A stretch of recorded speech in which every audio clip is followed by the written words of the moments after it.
Welcome to the January 2018 Lents Neighborhood Association General Meeting. We're sorry about the delay. There was some issue with the key, but we're in now.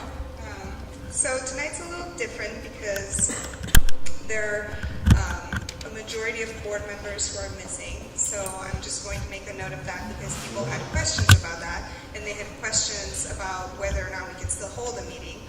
And so I called the Office of Neighborhood Involvement, and my understanding, based on talking to Paul Leisner, is that there is no quorum needed for a general membership meeting, as long as there are at least 10 LNA members, which means they don't have to be board members, and then someone to preside over the meeting, like me.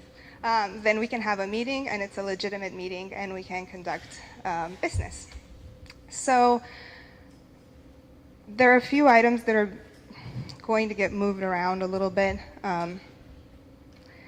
but anyway, so yeah, I'm going to move that we add the new board secretary item to the top so that we can have an official secretary tonight who can take minutes for us.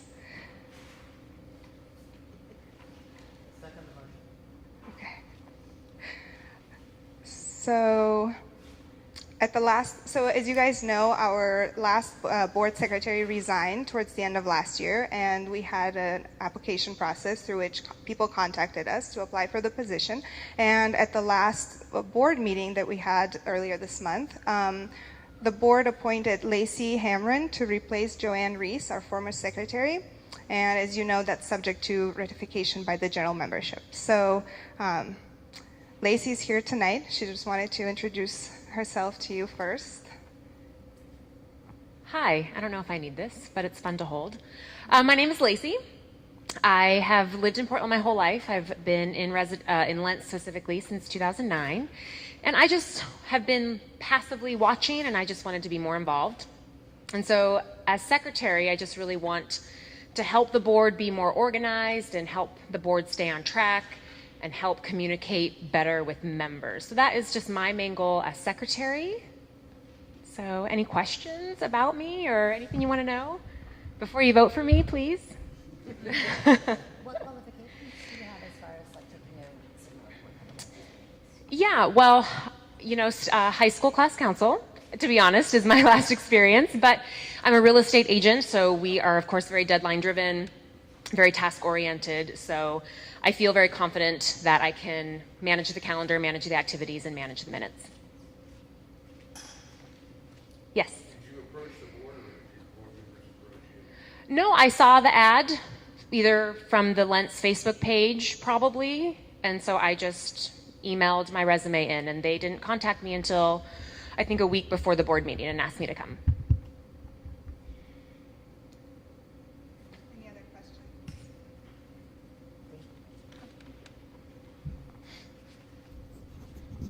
So can we get a motion from the floor to ratify Lacey as the new LNA board secretary?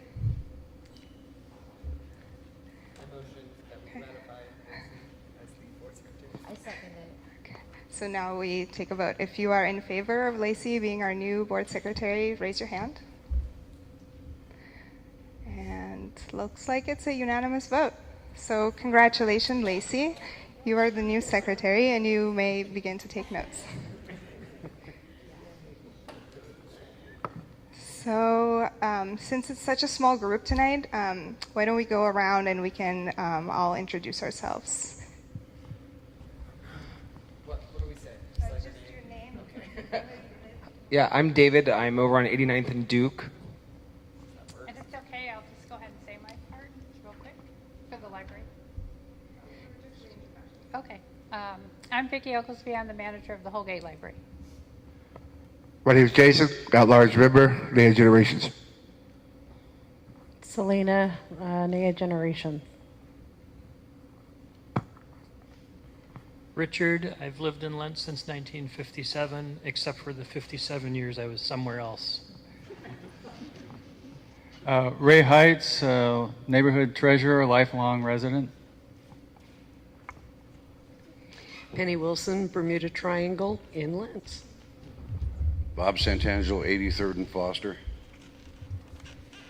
Mary Oxford, 89th and Ellis.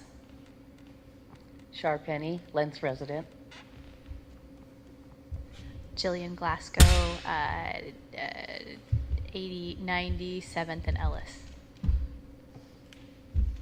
Vicky May, 111th and Harold.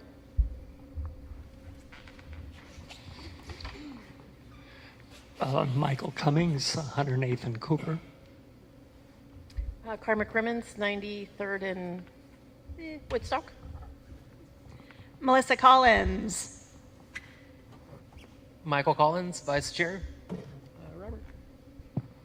Robert, Lents since 92.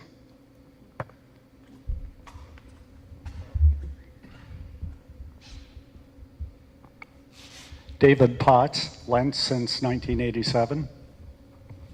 Eric Benson, Lents. Doug Morrow, Lents. I'm Daniela. I'm from Austria and maybe moving in one day here. I'm Joel Rebick, 92nd and Cora Street near Holgate. I've been here about 9 years, and I work at Northwest Pro Gear Bikes, and that's on 92nd and Woodstock. Rick Monahan, Lents resident. I'm Maureen. I've lived here for 30 years.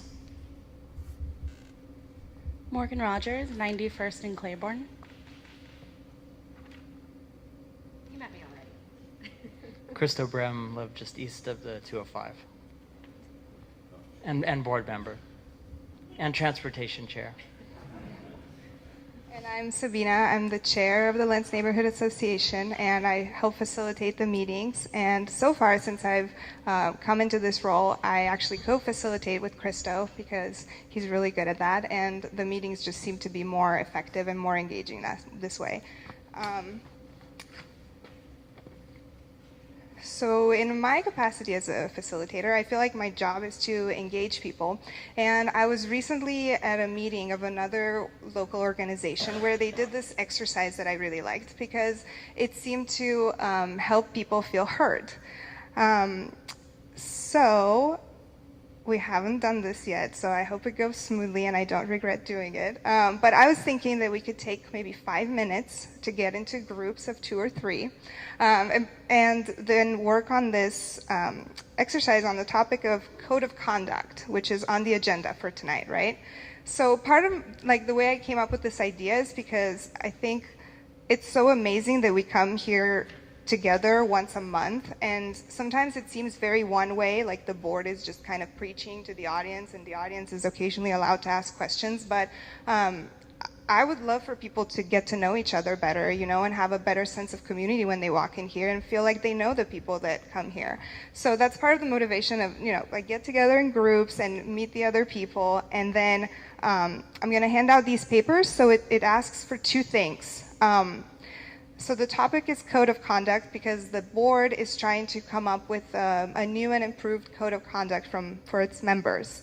But since we represent you, I feel like, we should hear kind of what you guys think and what you want. So the 2 things you'll see on the paper. One is what are some behaviors that we as a group agree that we don't want to see between LNA members at meetings or outside, some behaviors that you think are hurtful or that we will abstain from doing. And then the second thing is something positive that you want to see more of, something that makes you feel proud to be an LNA member and to come to these meetings and participate and feel, safe and supported participating. So I'm thinking about 3 minutes total. I'm going to hand out the papers and something to write with. And then we're going to come back together and I'm just going to ask and we're going to throw some of those things here on the board and have some sort of starting point for a code of conduct that our community helped develop together. And that can, it can be kind of an ongoing conversation. We don't have to settle on anything tonight. And if you have a pen, please use it.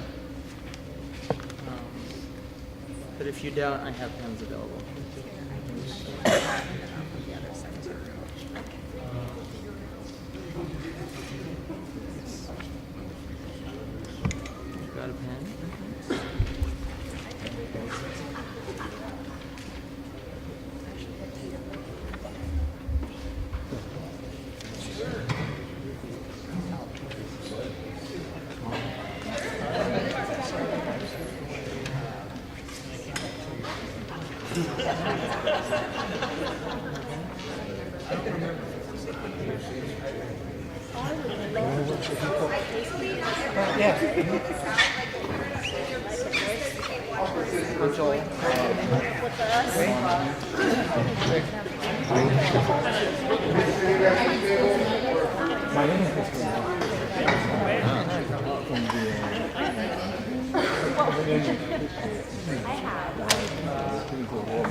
It's hard to get rid of it.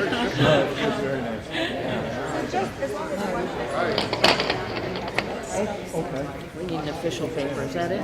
You're out? That's all you got, though? Yeah. You're out.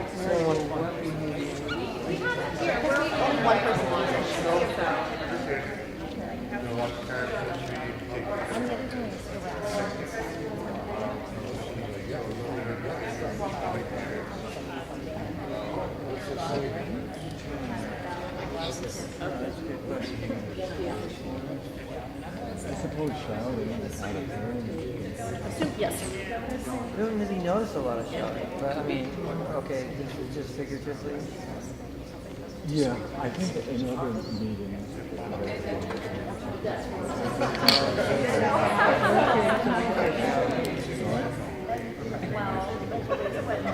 Shouting out of turn.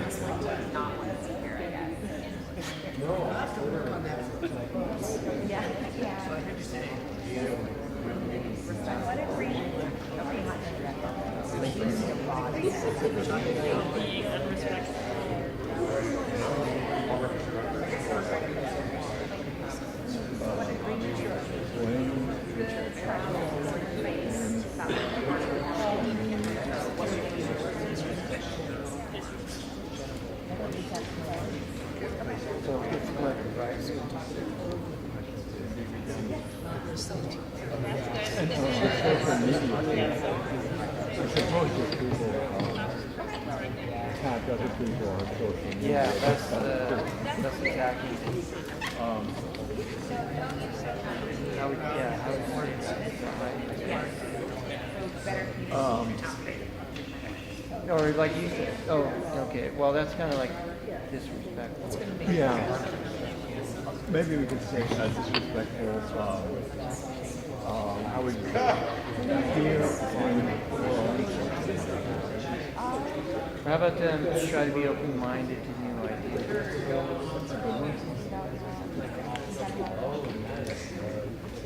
Take about 1 more minute or so and try to wrap it up before we come together.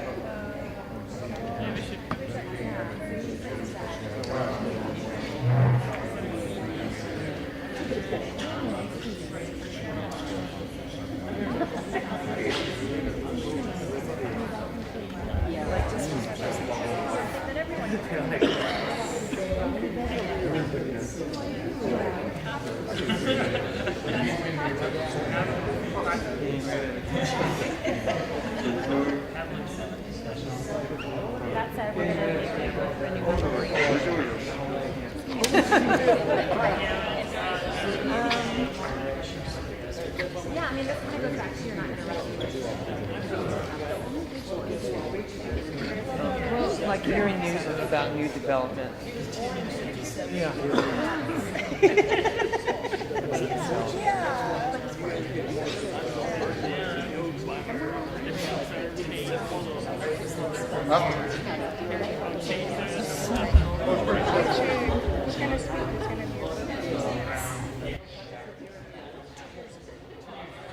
Okay, so you should all be wrapping up about now, and if folks have, if you have your small groups, please choose one of you to be the representative to speak the ideas, and then Sabina up here is going to be writing them down on the paper pad so that we can all see what the ideas are.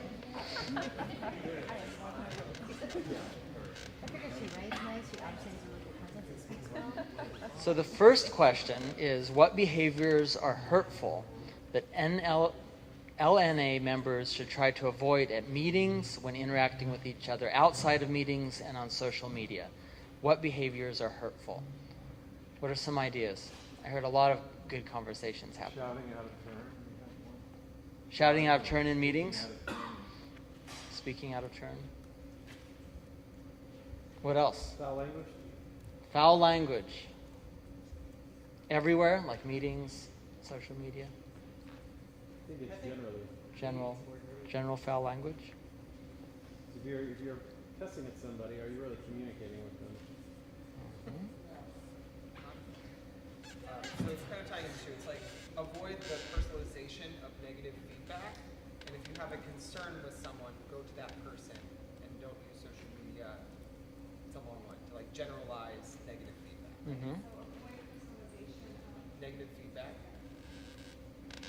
and talk to the person you have a concern with, whether it's a board member or a committee chair. Jillian, up here. Racist and sexist language. Talking down to people and talking over people. Talking down to people and talking over people.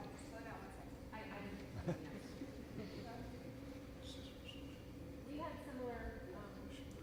Oh, sorry. I was wanting to give Savita. Oh. Oh, thank you. So David next, and then you.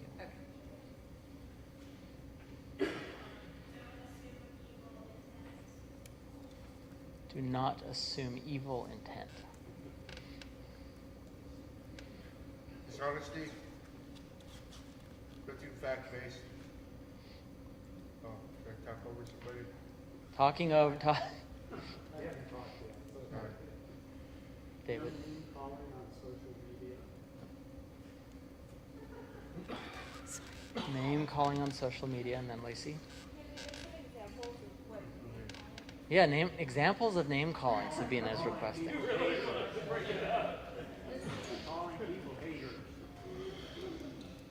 So specifically calling people haters. Calling people queen. Calling people queen. Calling people neck-ups. Neck-ups. I don't even know what that means. How about allowing for dissension? Allowing dissension. Lacey, did you have something? Yeah, we said just not interrupting, so kind of the same things that we've already talked about, and also avoid all, in addition to name calling, but snide comments as well. Name calling and snide comments. No placing blame or being disrespectful. Placing blame, avoid placing blame or being disrespectful. And I'll just say them out loud so everyone can hear in case some people in the back can't hear. Anything else before we move to the positive stuff? Being open-minded to new ideas. Being open-minded to new ideas. And So like avoid being closed-minded to new ideas. Don't harass and threaten to come to somebody's home. No harassment and threatening to come to people's homes. Has that happened? Yes, Hmm. by a board member. By a board member, wow. Okay.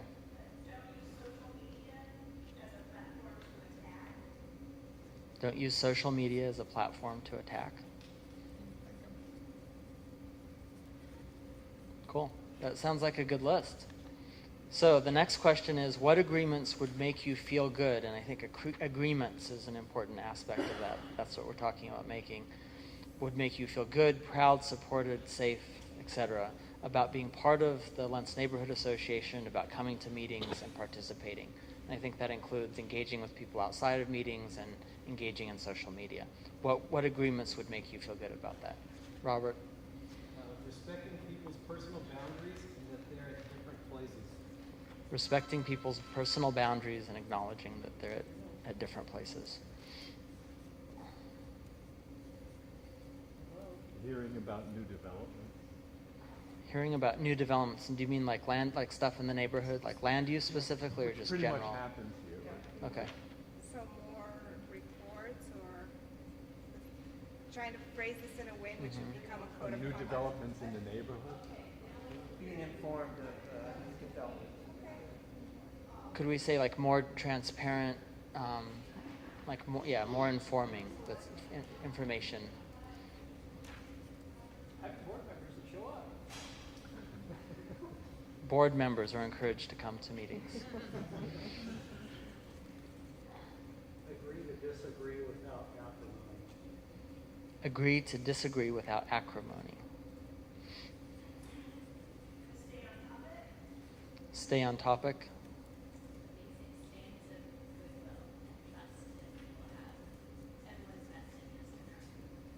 Maintain a basic stance, assuming that people have the best of intentions.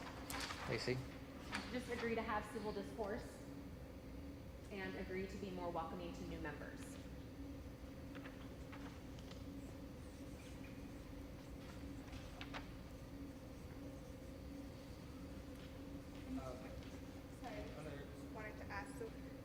So when you say be more welcoming to new members, do you mean other members here? Do you mean board members?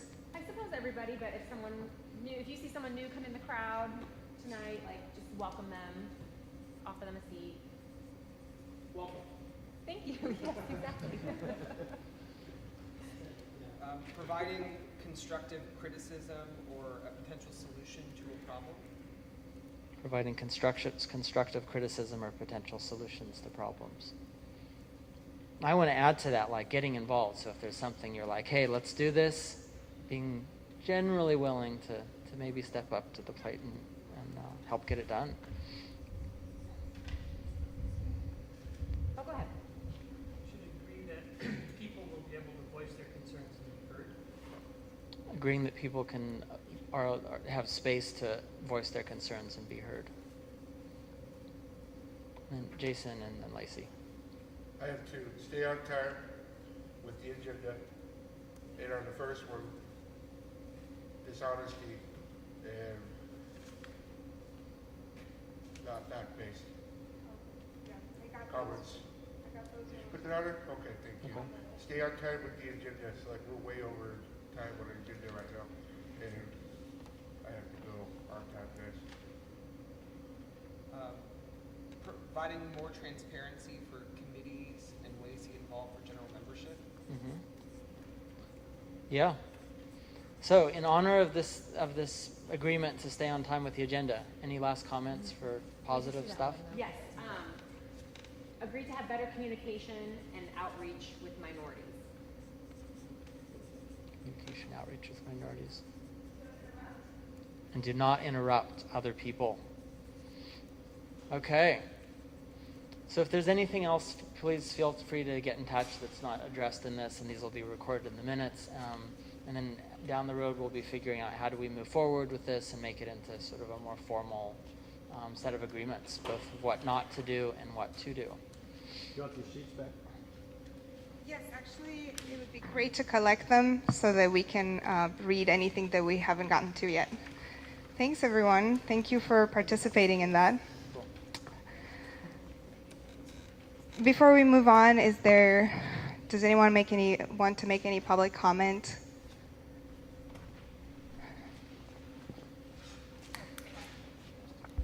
Hi, as I said before, I'm from the library, and every month I come. Thank you for letting me come. I'm going to pass out a schedule, thank you, of all the programming classes we have coming up. It's a really busy February, and I'm highlighting one of our big celebrations. It's the Lunar New Year celebration. Has anyone gone to that before? Yes, you can say that's very exciting, and it's a lot of fun. So I'm highlighting that. That will be February 20th. This is a big celebration for the Asian community, and we have lion dancers, we have food, we have martial arts demonstrations, so all kinds of activities going on. So we hope to see you there. And the last thing I'm going to talk about is the book that I bring. I usually bring a book every month. This one is called Spare Parts. Has anyone read this one yet?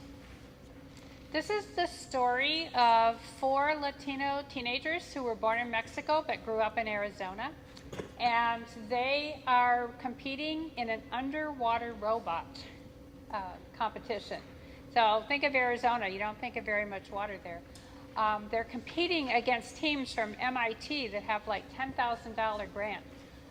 So whenever I bring the book, it's always right after we've read the book the month before, so I've never started the book, unfortunately, but it sounds like this one's going to be made into a movie. So I think this is a really good read, so someone gets to go home with it tonight, and we'll be discussing it on February 17th at 10:30 if you want to join us. So thank you very much. Who's next? Thank you. Anyone else before we move on? Okay. So next on the agenda, we have reports. The first one is from the Portland Police Bureau. They're not here. They might come. They said they would come, but I think they're just not used to being so up at the top on the agenda. So I guess with that, we'll go to Ray for the treasurer's report. Just a reminder to everyone for the committee reports, we're asking to limit it to 2 minutes so that we can honor staying on the agenda. Okay, so I'll just give the basic report. We have in the bank $454.26 in the checking account, $13,844.26 in the savings account, for a total of $14,298.63. We have one outstanding check for printer ink, $65.99, for a net balance of $14,232.64. Transactions since our last general membership meeting in checking had a transfer of $500 from savings into checking in order to cover our bills. $78.50 and $62.05 for the Lents monuments, that's the electricity for the monuments, and $105.04 for transportation of the PA system and certified mail, which has been on our accounts payable for several months, and that's finally cleared. Transactions on the savings account, 47 cents interest. Of course, the $500 transfer to checking, another 47 cents of interest, and an anonymous donation of $3,000. As far as accounts payable and receivables, I haven't received the bills yet, so I don't know what they're going to be, and I don't know about any receivables at this point. Are there any questions? Thank you, Ray. Okay, so next, at-large board member position open. So this might interest you because you might like to apply. Earlier this month, we had one of our board members resign. Her name is Autumn West, and she was an at-large board member. So I'm going to talk about filling that position. But first, I think it's important to, recognize people who have volunteered for the board, as Adam has, and I just wanted to go over some of the accomplishments that she's brought to the board. So Autumn applied for and was awarded by EPNO a large grant for the neighborhood cleanup in May. With the grant and donations, the cleanup didn't cost the LNA any money and provided 3 large dumpsters for the community. She also forged a successful partnership with Adult and Teen Challenge, a very important neighborhood nonprofit that who actually helped sponsor the cleanup, provided volunteers, even hosted a neighborhood barbecue. She's also been really instrumental in designing and creating much of the advertising flyers for the LNA the past year and a half. And even though she has resigned, she's made a commitment to stay on the livability committee, and she will continue to do a lot of important things for our community. So thank you, Autumn.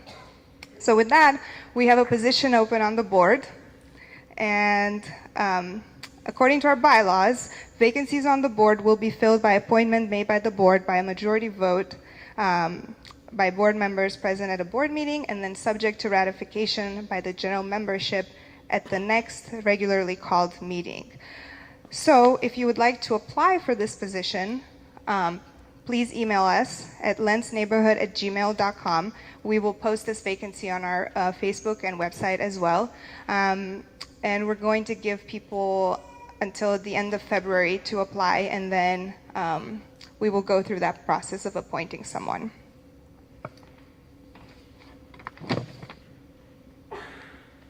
And just a quick note about a special board meeting that we held on January 13th to address grievances from 2 members from our community. Due to the unusually high number of grievances, we elected to host a special meeting just to deal with those. That's not how we would normally do it. So we will be making the minutes available on our website, and as well as a report of our findings. One person filed 9, and then another person filed 6. So it would take a really long time to go through those reports, but we will be sending the reports to the general membership as well as posting them online for everyone to see. And with that, we're going to go to the 2018 Lents Fair Planning Committee. Robert Schultz. I figure I'll stand up here so everybody can see me. So tomorrow night at the East Precinct is the first planning meeting for this year's event. Last year we held it August 6th. I believe it has to be on the 5th this year. So it'll be, well, I shouldn't say have to, but that's probably how it's going to be.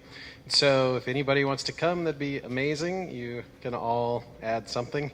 We had excellent community members do a lot of the fundraising, like Char and Judy did a lot of the bulk of the fundraising for last year's event, and we go for cost neutral, so we're trying to raise just what we need.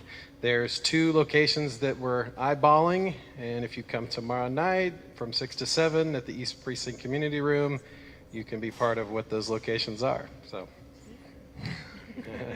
any questions about the street fair?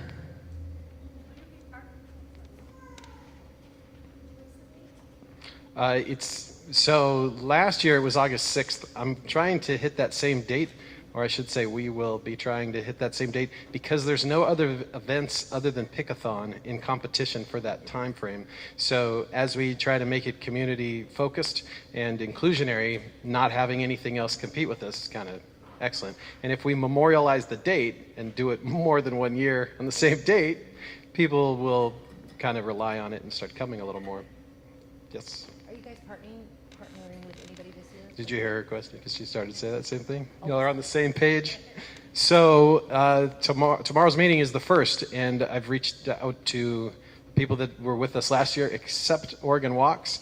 Oregon Walks kind of moves around and does their thing, and I think we'll be better off as a community without their participation, just because their focus is very much to grow themselves, and our focus is to serve our community. Not that they didn't work for us last year, it worked out great, just that I don't know what role they would have. So as far as the existing previous partners, everybody but them, not like I'm singling them out, it sounds horrible to say it that way, but everybody but they, yes, I've reached out to. So. Are you guys going to maybe try to do a little bit more reach out to minority groups though and have a better representation? Absolutely. So last year, Judy and I went and pursued the Slants to come because of their big win. And I actually got a sunburn because I sat at another fair in Lake Oswego to convince the lead that it was worth their time to come. So yes, we're absolutely, I guess I'm pointing out how dedicated I am to that idea. I'll get a sunburn for it. Yes, absolutely. And if you have great ideas like that, you should come tomorrow and be part of it. There's plenty of ways to participate. We can do it online, remotely, etc. If you have an interest, lentsfair@gmail.com. Anybody else? Thank you. Thank you, Robert. Thank you, Robert. Okay, next we have shelter at Southeast 92nd and Tolman and Lents.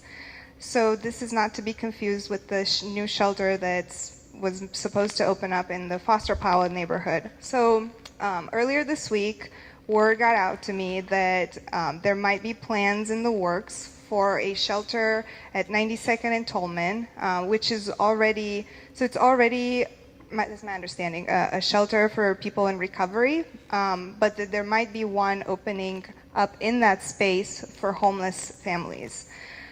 So I was able to track down that organization that would be managing the shelter and talk to them. They have been really nice and really willing to share information, and they provided a statement for me to read on their behalf. However, as you will see as I'm reading the statement, plans are still up in the air. It's not something certain. So they said that they would prefer to remain anonymous at this point, and that they should know within 30 to 45 days if this is going to go through, and that at that point, they said they're very committed to They're going to come to our meetings. They want to talk to us as much as possible, and they want to get input from the community. But at this point, they just don't even know if it's going to happen at all. So I'll read the statement, and then if anyone has any questions, we can talk more about it. A nonprofit with a 24-year history of providing shelter to homeless families with children is working to purchase the building for sale on Southeast 92nd and Tolman. This building is currently a homeless shelter for single men who are working to recover from drug addiction. The new program would work only with homeless families with children and would provide wraparound services for families in shelter to help them move into permanent housing. The nonprofit is currently going through a due diligence process to see if the building is in a condition to purchase. There are some concerns about oil tanks, asbestos, and a few other issues that are being investigated right now. We should know within 30 to 45 days whether this sale will actually go through or not. The nonprofit is committed to working with the Lents Neighborhood Association in a transparent and collaborative process to create a new program in the Lents area.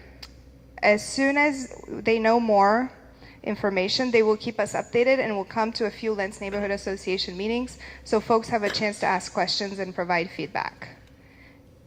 And I realize not saying their name is weird, but I just wanted to be able to honor that request since they were willing to provide a statement and they're also willing to come to our meetings.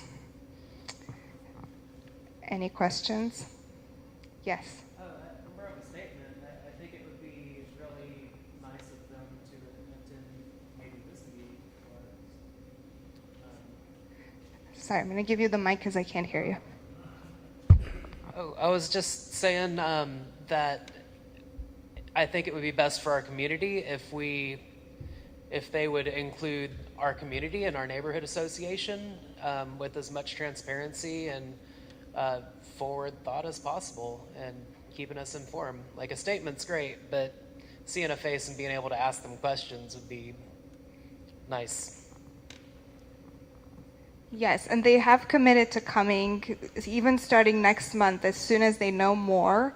But I would also love to hear what people here mean by what they would expect in terms of transparency, from an organization like this.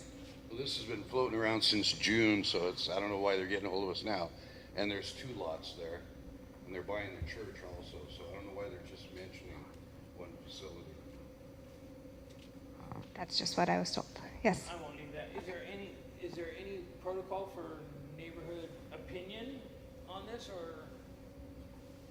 Yeah, I mean, they're saying 45 days if the sale goes through. Once the sale goes through, it kind of feeling like Colgate Foster. That's right. They don't want, and I respect that where you're at, you are honoring them, but as far as them, not real reputable to ask for some input after you purchase the property. Okay, well, so a couple options. One is, like I said, people could ask questions right now. They're going to see this recording. I forgot to mention, Robert Schultz is recording, and he usually makes his recordings available online on YouTube for everyone in the community to watch. So anyway, and the second option would be you could email us your questions and we can pass them along in the meantime. It sounds like they do want to hear from people, so do you have any questions at this point? If they're going to watch this, with all due respect, they want to hear from us after they purchase it. That's kind of the cart before the horse. I understand. And that's why I was trying to be proactive about it and trying to see if there was any way, but yeah. I appreciate what you've done. The fact that they didn't show is a little disappointing. Yeah, and I've told them that just in our experience with other shelters opening up nearby, people just want a chance to be heard and voice their concerns, and they respect that. But yeah, yes. Could you note the difference? Because as I understand it, the one up Foster is low barrier, pretty much anybody, and this is distinctly different. This is family housing with children. Sounds fun. But our concern is the second building. They're notifying one, but what are they doing with the other? So, just so we're on the same page, you're saying that is it the entire project is family housing, or is just this That's part? what we'd like to. I agree. That's a great question. Clarity. Because I'm not anti. But I'd like to know what's coming. You have a low barrier, so I'm scared. We are on the same page. Okay, Melissa has had her hand up.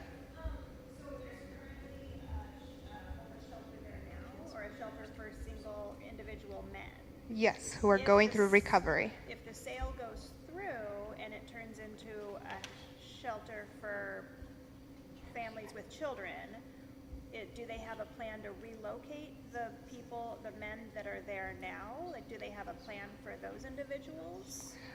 So Melissa's asking if there's a plan once they open the shelter for homeless families with children, if they have a plan to relocate the men who are currently there who are in recovery. And that's a good question. I don't know the answer, but I just repeated it so that we have a record of it and we can ask. Anyone else? It's hard to hear you when other people are speaking. Oh, it's apparently hard to hear me when you guys are speaking. Yes. In talking with some of the people at Teen Challenge, they are looking for property out towards Estacada, which will allow them to have more people in the program, and they'll be staying there until they have new places for them to go out in Estacada, and then they will bus them into Portland every day to their various jobs and to the thrift store and stuff. Just to make sure I understand, is that in response to Melissa's comment? Or What's happening with the men that are currently living there? Okay. Yes. Same kind of clarity, I guess. So you're saying that. Can you speak up a little? So you're saying that from your understanding, their intention is to take those folks with them when they move their program. So they're not leaving the folks behind, they're just moving their program. No, they're moving the whole program. Okay. These men are in a 12 to 24 month commitment, and they'll just take them to the new location and then bus them back to Portland. Thank you. Yeah, so we're going to do that. Yes. And just clarity on what you were asking, it's not a homeless drug, it is people who were housed and houseless that were going through a drug program. Okay. So. Oh, okay, thanks for clarifying. It's a treatment center, which is perfect. Okay, any other questions? Okay, so next we have the board secretary item, but that's already done. We're actually pretty on time with our schedule. Okay, next we have previous meetings minutes approval. As some of you know, some of you who are dedicated to coming to all of our meetings, during some transitions last year, the board fell behind on approving minutes for several general and board meetings. The minutes were taken, so we have them, we just haven't posted them. And in order to post them, typically, they have to be approved at the following meeting. So we haven't been doing that, and we've posted them online in draft form to approve them at a meeting such as today. And we've notified people that they're up there. So Michael was going to help me facilitate right now approval of minutes. So I have some copies. There's so many. Some people have had a chance to look at them online. If you haven't, or if you don't understand this process, I realize it doesn't make sense, but at the same time, we have to approve minutes from previous meetings because we want them officially posted online so that, the minutes are just supposed to be a helpful record of what went on in a meeting, what decisions were made, what follow-ups need to be made, who was there, who said what, which can be helpful with logistics later. So in the interest of us functioning in a healthy way and being able to track everything and be transparent, we would like to go through this exercise of approving the minutes. Would anyone like a copy just to go through as he's talking about approving them? I have them.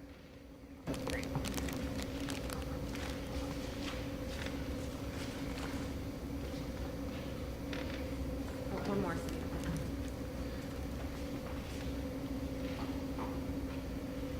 All right. Did everyone get a chance to read over the minutes for the last year? What's that? So is what we're voting on is not that we necessarily agree with things or whatever, but it's saying, do the meetings accurately reflect what happened in the meeting?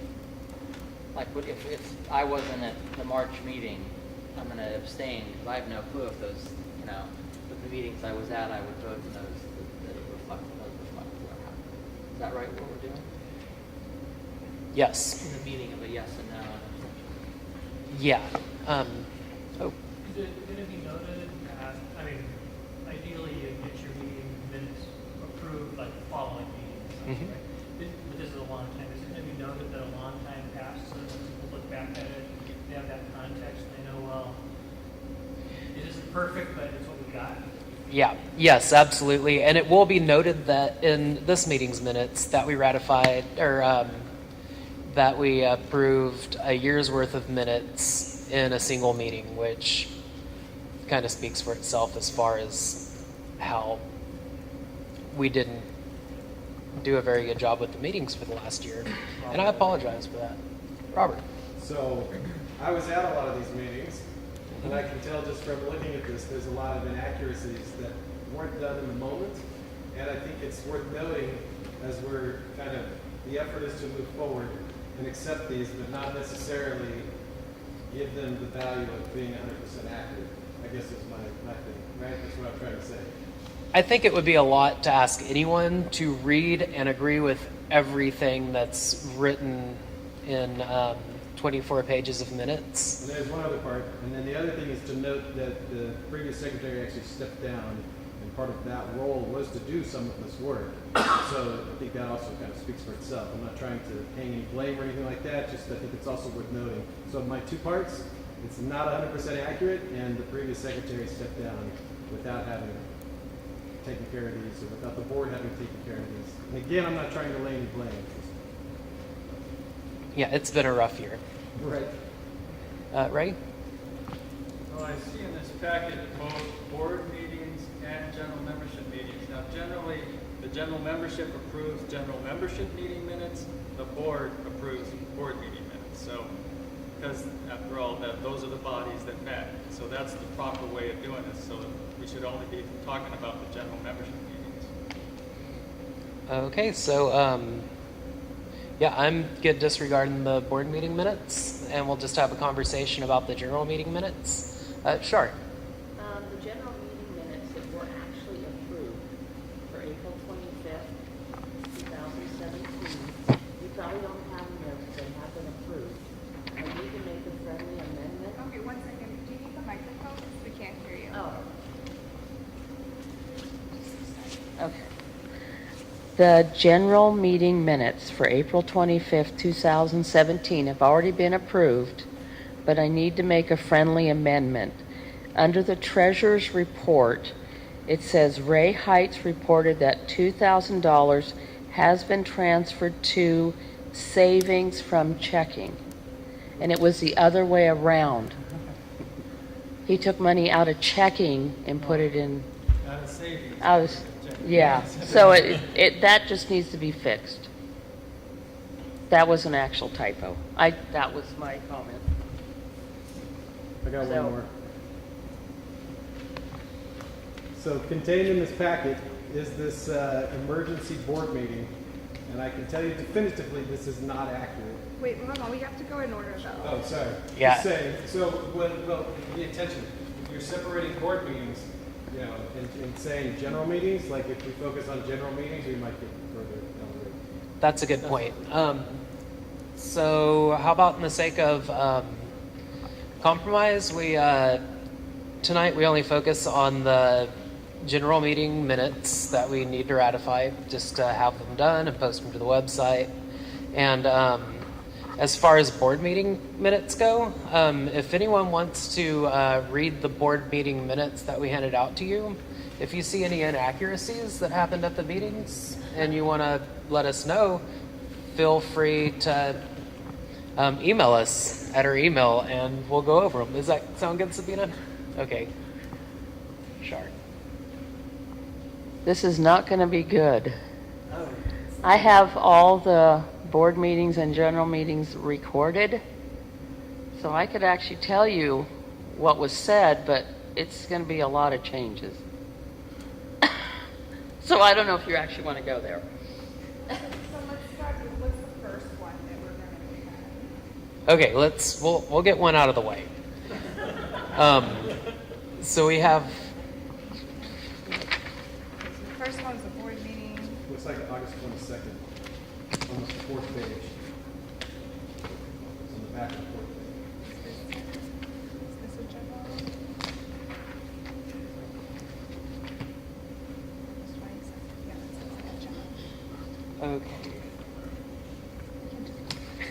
There it is. Oh, found it. Okay, so it looks like the first general membership meeting that we had, that we have minutes we need to approve, are from August 22nd, 2017. We met here. All right, so I'll get it started. I move that we accept the minutes. Now, I believe there's something we can do where we accept the minutes and we can post them, but we don't necessarily adopt them.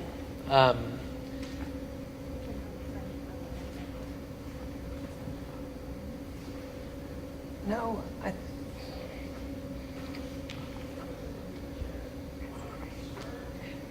Ray, is there a way that we can accept the amendments but not ratify them? Or that seems contradictory. It does. The thing is meeting minutes really are the official record of the neighborhood association. In fact, in some cases, legally, it didn't happen until you adopt the meeting minutes. So I mean, they're pretty important.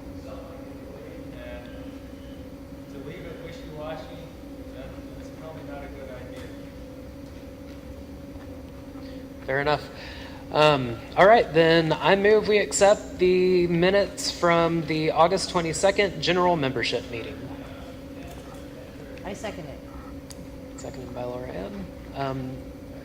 Is there any discussion?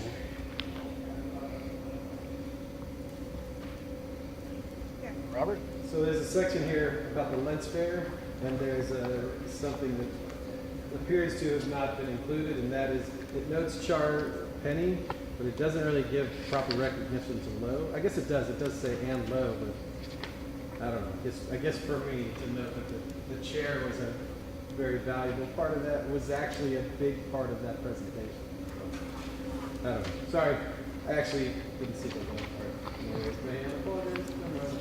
Okay, but it says Char Penny, and It does have Lowe. The way it's written. well, we can say Judy Lowe, so that we include It's trivial first names enough, too. but I'm not worried about it. Sorry. Okay. I just want to make sure people get credit. Sorry. Absolutely. All right. So all those in favor of accepting the August 22nd general meeting minutes? I just noticed an inaccuracy in the treasurer's report. I don't know if you want to fix it now. Sure. What is it? Where it says 2 transactions on the treasurer's checking account, it says $25.20. That's correct, but the second one is supposed to be $36.84, not $26. Okay, so it's supposed to be $36.84. That's correct. Okay.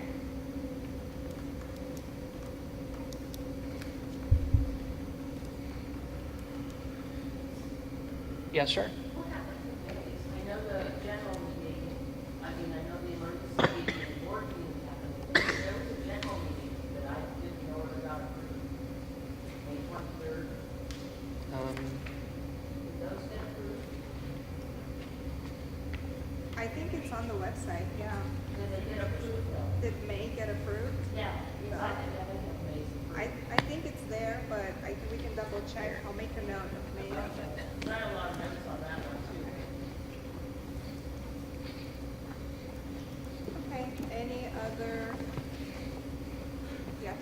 So there's a whole section at the back here that talks about the attempt by one of the community members to make a motion relative to board members and their actions, and it is incredibly inaccurate and has been really poorly reported here. So I would suggest Okay, can you say what it's striking that. called, like where it is? Sorry, What's the title of the section? Last page, public comments announcements of the 22nd meeting. Okay. And it goes to say, there were 2 attempts by LNA member David Potts to make a motion from the floor, et cetera, et cetera. And the fact that those motions were later dealt with by the board in just a very convoluted nature, I'm just noting that this is an incredibly biased, non-accurate reflection. And if it's possible to maybe truncate it and say that community member attempted to make a motion out of order and we just leave it at that and get all the narration out, that would probably be the easiest way to clean it up and move forward. Sounds good.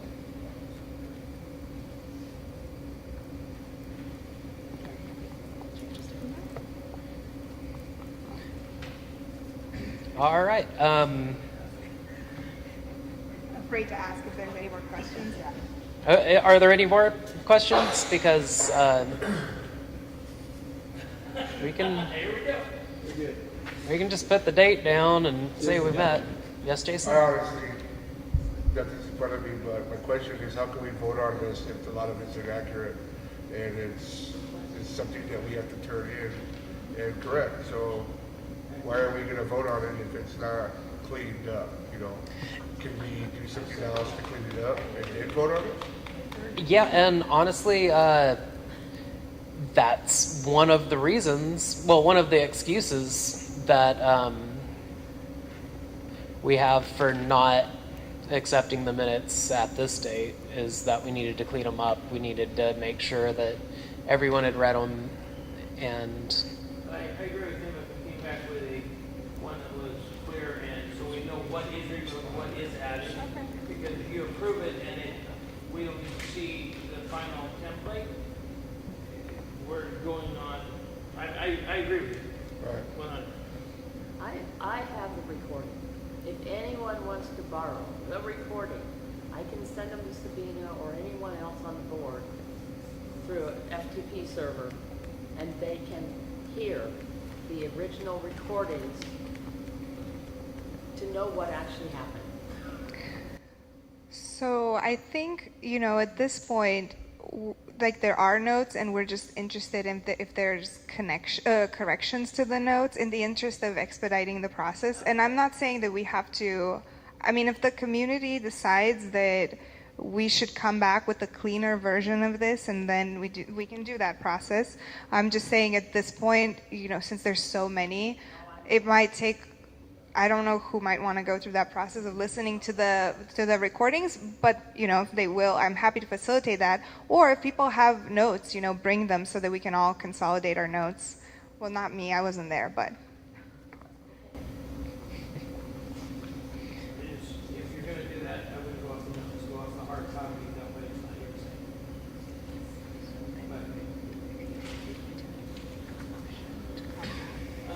Can I offer something? Can we move to October 24th general meeting minutes? Because I think that's pretty well captured and we can maybe move on that one. Just get something done. Well, I think we're just trying to clarify the process at this point for how we want this done, because Jason sort of made a motion, right? Right. And it was seconded, so. And if we take a vote and we vote, if there's an opposition to accepting the minutes, does that mean that we rewrite the minutes or tweak them to bring them back? Or what? Could I just say something? I lived in a housing cooperative for about 10 years. We approve minutes every month. And the goal I think that we want to get to, I'm just hearing everyone it's like we're floundering trying to deal with this. We want to get to, the objective is for this group to have a majority vote where people are saying, yes, these minutes reflect the meeting. And if people were not at the meeting, they can't make that determination. People like Robert, who was filming and might have reviewed his film, are in an excellent position to be able to evaluate that. Others who have records are in a good position to fill that. So if we don't have enough people if we can't accurately say, yes, this reflects the minute, one way of handling it is an amendment. And so the amendment is said out loud, please change section 5B to this and this and this. Everyone hears what's said. It's recorded in our minutes by Lacey. And if we can all agree to that, then we can say, yes, I will accept the meeting minutes as written and as amended. If we say, no, there's so many, so that might be some of the minutes, like Robert's saying, we can do that with October. Maybe that's true. If there are minutes that we just can't get on the same page about and there's a sense of there are so many edits and corrections, then let's call that early on. Let's just say, nope, let's save it for later. And people who have objections or clarifications or revisions need to get involved and help us to revise them and make them accurate. Does that sound like a fair way to just sort of quickly go through them, make a call, can we do it, can we not, and move on with the agenda? I second that. Okay. So there is a motion on the floor that we accept the Tuesday, August 22nd general meeting minutes, all with the friendly amendments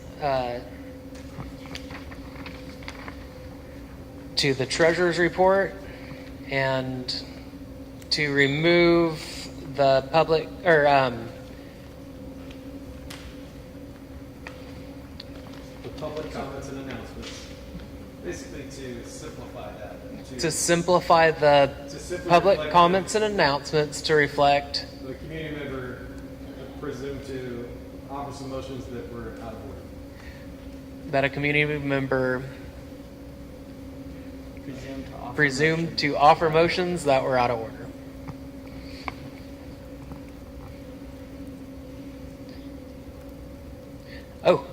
So let's take a vote. All those in favor of accepting the minutes with the friendly amendments?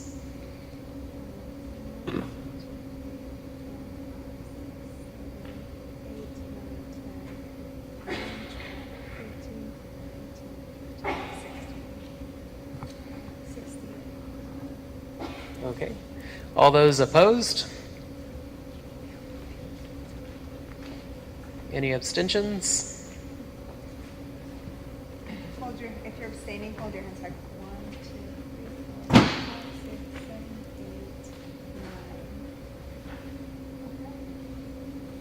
8, 9. All right, the motion passes.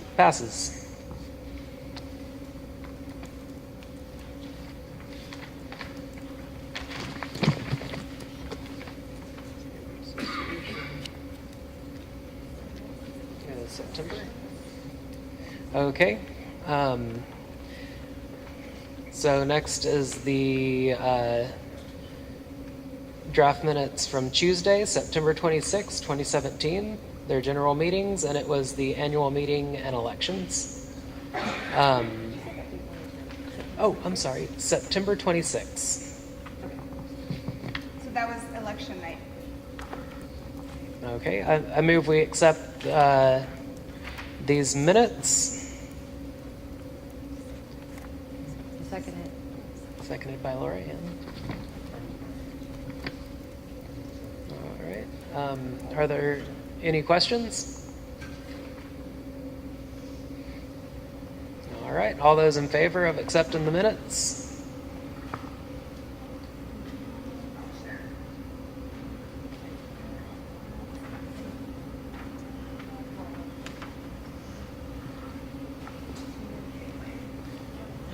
All those opposed? If you're opposed, raise your hand. Okay. And abstentions? If you weren't at the meeting, you abstain or you just don't vote? Abstain. Or,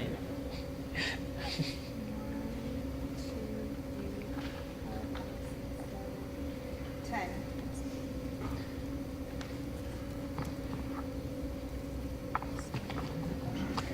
so the motion carries.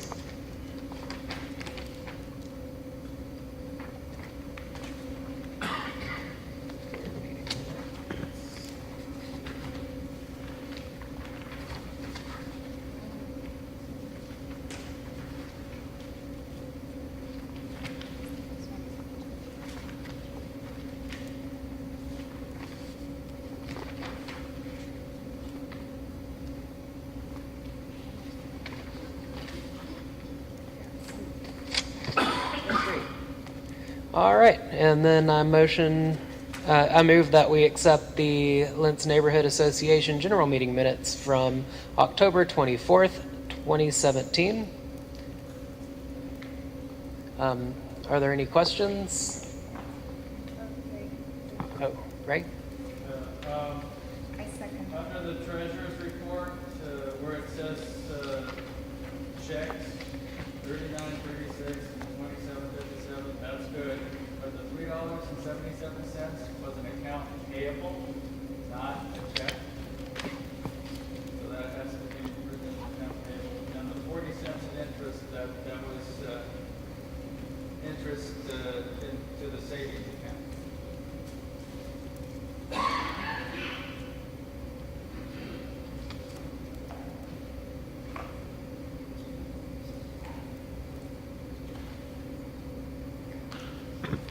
Any other friendly amendments? Alrighty, I'd like to amend my motion to say that we accept the October 24th, 2017 LNA General Meeting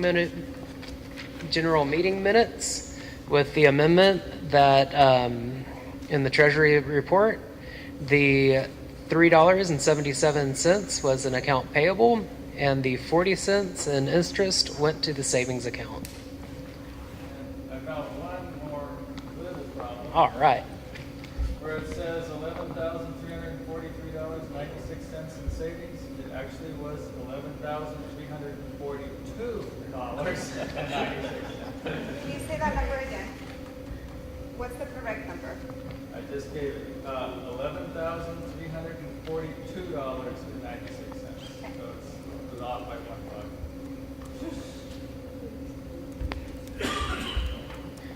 Okay. Are we good to vote on that, or do I need to go over it again? Okay, great. Okay, so all those in favor of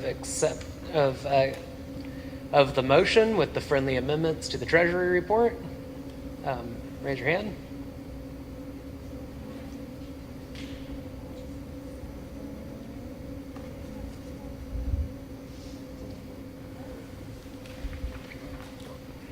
All those opposed, raise your hand. And any abstentions?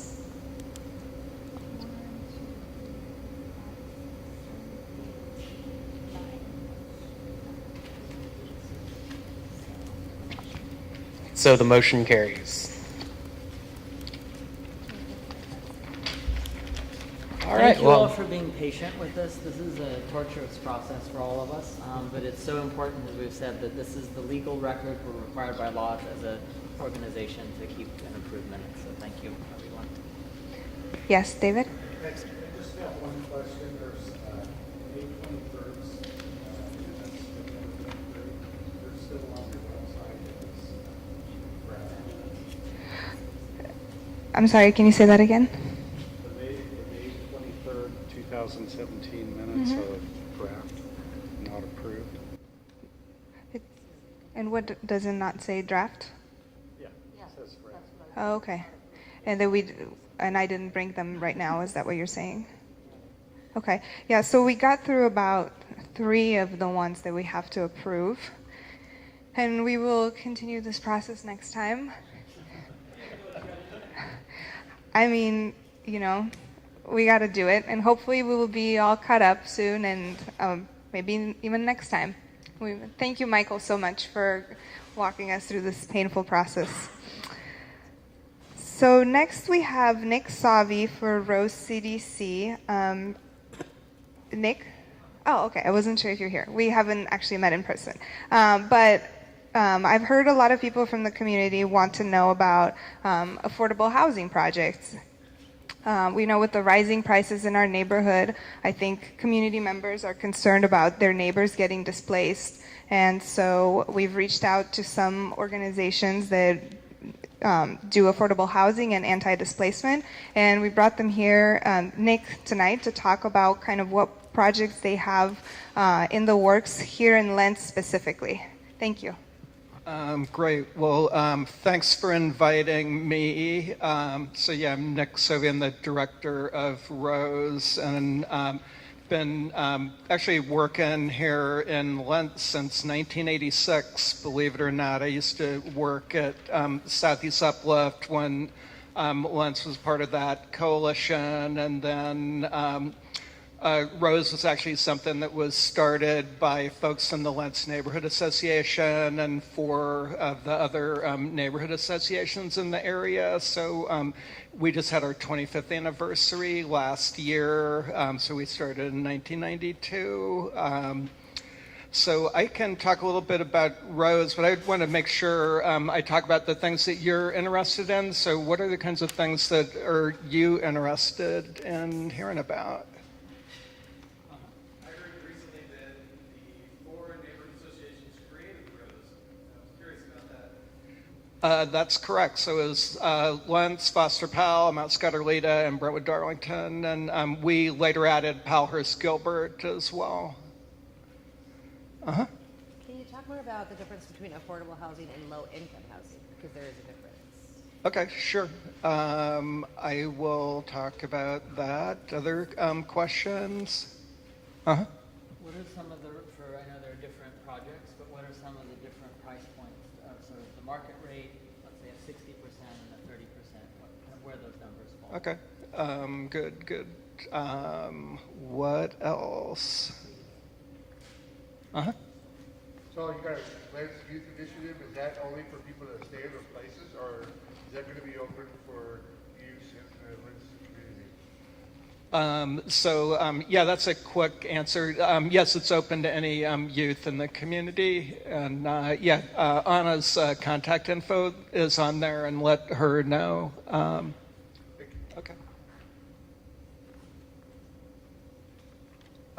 Well, dive in and feel free to interrupt at any point. So I guess just to answer the couple questions. So I mean, people have different definitions of affordable housing or low-income housing, and I guess with affordable, basically anything is affordable depending on what your income is. So what's affordable to Bill Gates is different than what's affordable to me. And so the federal government's definition is you shouldn't pay more than 30% of your income on rent and utilities, basically, or if it's for sale home ownership project, then your mortgage shouldn't be 30% or more than 30% of your income. So typically, what's considered low-income housing would definitely be below 80% of median household income. Generally, the rental projects that we do would be below 60% of median family income. And just FYI, so I think the median income for a family of 4 in Portland is about $70,000 a year. So a 50% would be about $35,000 a year.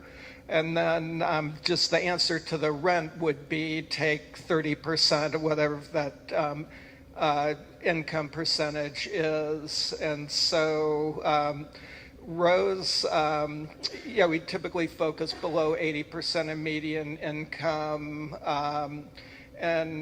So the rents, I think, are generally something like $800 for a 2-bedroom unit, typically at that income level. I guess I can talk about the new projects that we're working on, including one a couple of blocks away from here. And that's actually a departure for us, and it's more of a mixed income project than we've done before.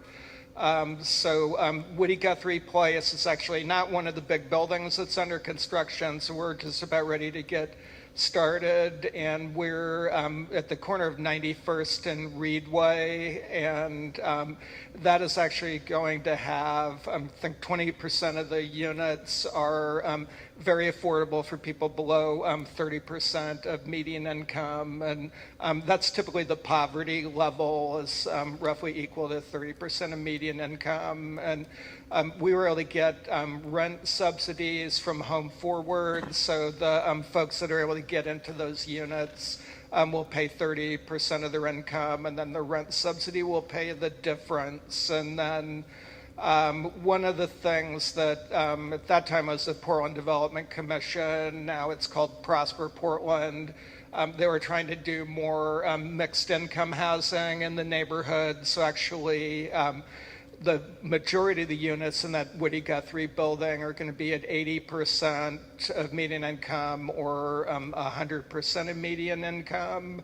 Yeah, I should have looked up those numbers, but those would be probably the $1,200 range or so would be the rents for those higher income units.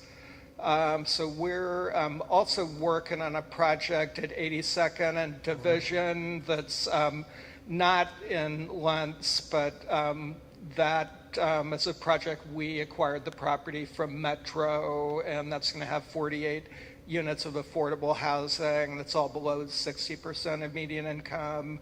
And it's also going to have a community center and the offices of APANO, the Asian Pacific American Network of Oregon, that they've been doing a lot of great work in the Jade District there. We're happy to be partnering with them. I'll talk a little bit about the other things that Rose is working on that we were started, and basically our board is made up of a majority of folks that live in the outer southeast neighborhoods where we work, and we think affordable housing is important, and that's a big part of what we do, but it's not the only thing that we do. And so the Lents Youth Initiative was mentioned earlier, and that's on the sheet I handed out. And we've been doing that for the last 3 years, and it's a leadership development program for basically high school age youth throughout East Portland, and it starts with it's called the the Youth Empowerment Series, that they do a series of workshops, and then the youth that go through that get a paid summer internship, so they all get $1,000 to work with different community organizations over the summer. And they work with Green Lents, with Zenger Farm, with Parks and Recreation, and that's been great to have our youth both getting paid and doing some good work in the community. The other project we're really excited about that's really focused on the 97266 zip code, which is all of Lents and Powellhurst Gilbert, primarily it's the other neighborhood, and that's called Baby Booster. And there's a lot of data and research that shows how important the first 1,000 days of a child's life are, beginning at conception. And we know that if we get those babies off to a good start in life, they'll do better in school, they'll be healthier over their lifetime.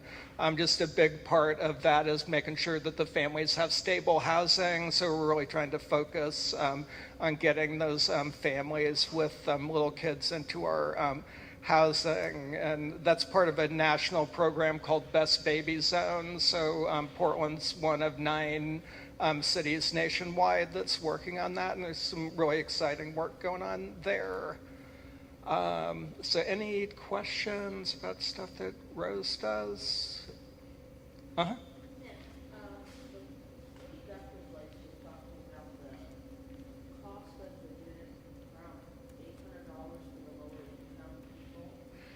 I think in that case it's actually quite a bit lower than that, that the 800 would be more like the 50% unit. So there's actually the lower income units there, probably more in the $400 a month range, and it varies by the household size too.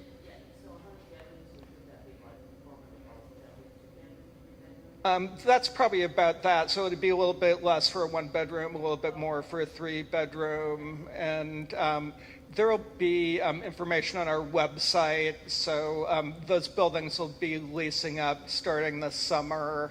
So we'll be getting more information out in the community when those are available. And I guess you'll see on there also that Rose has about 350 units throughout the neighborhoods we work in, and so those are all operating. If folks are looking for housing, then go to our website or call our office. So we're not doing 92nd and Holgate.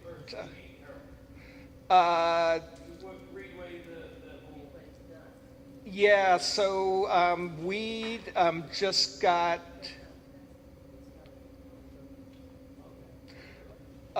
yeah, if you're...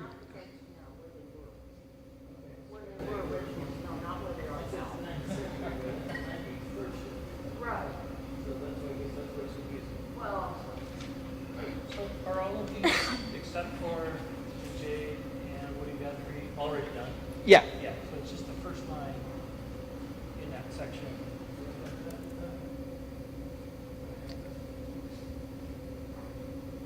I got a non-land question. Okay. So I spoke to one of your youth initiative folks. Uh-huh. We connected them with Angel at the Next Generations Project. Uh-huh. And it appears that nothing ever came of that. I don't know, I'm not trying to fault anything. I was curious if the other organization is looking at them, because it sounds like your Best Baby and Uh-huh. your youth initiative both would like directly appeal to the group that's present on the project. Yeah, absolutely. And we've worked some with NAA, especially with Baby Booster, but I'll make sure I get that back to our staff on that. Because I think they're on their third NAA staffer on property, plus the manager who's been there for Guardian for some time. And I know, because I talked to them often, they would love to see some services over there. So we've got time for about 2 more questions. Eric and then Julian. Okay. Yeah, I mean, I knew the prior court then. Uh-huh. Was that one? So all of those on that sheet are built and have been operating for quite a while, except for Woody Guthrie and Jade. Yes, it's already there. He says those are the ones that are already built that they already are running. Right. Fire court's been there for years. Right, right. Yeah, everything's existing except for the very first 2. Yeah. Great. That's all right. One more question? Last question. Just real quickly, if you were to give advice to someone who's trying to navigate the really complex system of affordable and subsidized housing in this city, what are just some few really quick tips that you would give to people? Yeah, one thing to know about that it's just in the process of rolling out, but there's this thing called One App that the city is trying to get all the affordable housing and actually market rate housing too, so that people can go to one place, and that'll get them on the waiting list for all the properties. So eventually, that should be a great service. I think the other thing is, encourage people to call our office, look on our website, and if we can't help you, generally we know the terrain and can help point people in the right direction. I would just say, and I think we all know it, there's a horrible housing crisis in the city, and just homelessness, amount of people that are being displaced is just record numbers. And a few things I just close with, I guess. And I'd mentioned both the Welcome Home Coalition, which is a group that worked on the housing bond measure that passed last fall. They're doing really great work, and they're looking for folks to be involved in that. And we're trying to pass a bond measure metro region wide. And then East Portland Action Plan. I know folks who have been active in that, and we're also working on displacement as well. And one last thing I forgot, that the backside of that handout, we're doing this Lents housing team, Lents Strong housing team. So that's coming up this Saturday. So if you're interested in doing more housing advocacy work and learning more about housing, we're actually going to be doing that over the next several months, and we have a grant from Meyer Memorial Trust, and we'll be able to pay people for their time putting into that. So encourage you to check that out. I got a question on that one. Are you guys going to record it and put it on something so you don't have to necessarily attend it? We typically don't do that. That's an interesting idea. You might know Luke Bonham in our office. He's the one doing that, and talk to him, or I'll try to ask him as well. Nick, if anyone has additional questions, can they contact you? Yeah, absolutely. So the number's on here, and that's why we're here, trying to make the neighborhood better, and appreciate all your interest in that. Awesome. Thank you. Thank you.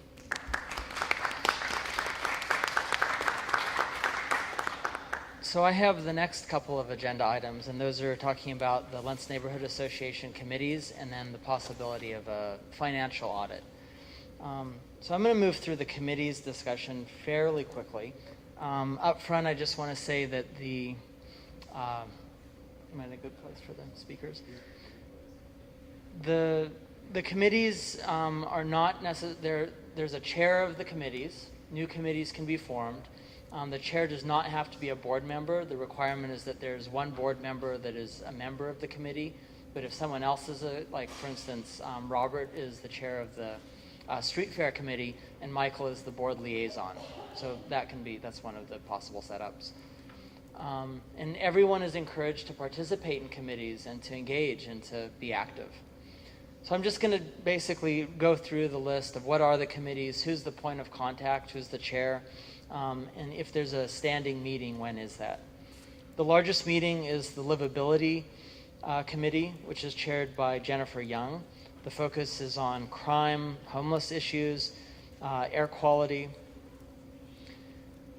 There are 13 sort of committed active members, and they typically meet twice a month, but there was not a specified meeting time or standing time. I guess it varies. The Land Use Committee is chaired by Cora Potter, and it's focused on land use cases, and they primarily become active when there is a land use decision that's on the table.